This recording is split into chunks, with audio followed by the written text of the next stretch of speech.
آپ صلی اللہ علیہ وسلم نے فرمایا، فجر اور اشراق، عصر اور مغرب اور عشاء کے درمیان سونے سے باز رہا کرو۔ آپ نے فرمایا، بدبودار اور گندے لوگوں کے ساتھ نہ بیٹھا کرو، اور فرمایا ان لوگوں کے درمیان نہ سوئیں جو سونے سے قبل باتیں کرتے ہیں، اور فرمایا تم بائیں ہاتھ سے نہ کھاؤ اور منہ سے نکال کر کھانا نہ کھاؤ۔ آپ نے فرمایا، اپنے کھانے پر اداس نہ ہوا کرو، یہ عادت ہمارے اندر ناشکری پیدا کرتی ہے۔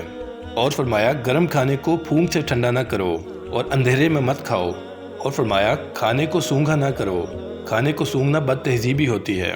آپ نے فرمایا منہ بھر کر نہ کھاؤ کیونکہ اس سے معدے کی ذمہ داری بڑھ جاتی ہے۔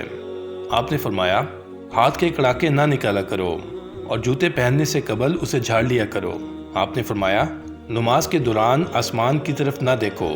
آپ نے فرمایا رفع حاجت کی جگہ یعنی ٹوائلٹ کے اندر مت تھوکو۔ آپ نے فرمایا لکڑی کے کوئلے سے دانت صاف نہ کیا کرو، اپنے دانتوں سے سخت چیز مت توڑا کرو۔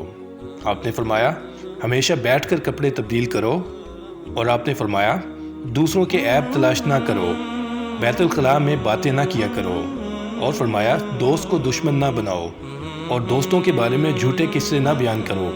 آپ نے فرمایا ٹھہر کر صاف بولا کرو کہ دوسرے لوگ بات پوری طرح سے سمجھ لیں، اور آپ نے فرمایا چلتے ہوئے بار بار پیچھے مڑ کر نہ دیکھو اور ایڑیاں مار کر نہ چلا کرو، ایڑیاں مار کر چلنا تکبر کی نشانیوں میں سے ہے۔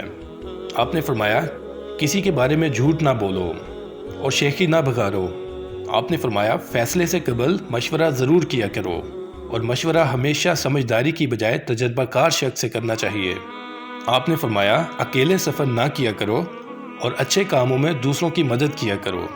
آپ نے فرمایا کبھی غرور نہ کرو، غرور ایسی بری عادت ہے جس کا نتیجہ کبھی اچھا نہیں نکلتا۔ آپ نے فرمایا گداکروں کا پیچھا نہ کرو اور غربت میں صبر کیا کرو۔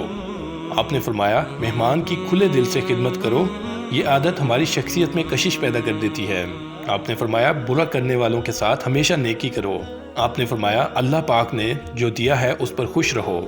آپ نے فرمایا زیادہ نہ سویا کرو کیونکہ زیادہ نیند یادداشت کو کمزور کر دیتی ہے۔ آپ نے فرمایا اقامت اور اذان کے درمیان گفتگو نہ کیا کرو، اپنی خامیوں پر غور کیا کرو اور توبہ کیا کرو، اور آپ نے فرمایا روزانہ کم از کم 100 بار استغفار کیا کرو۔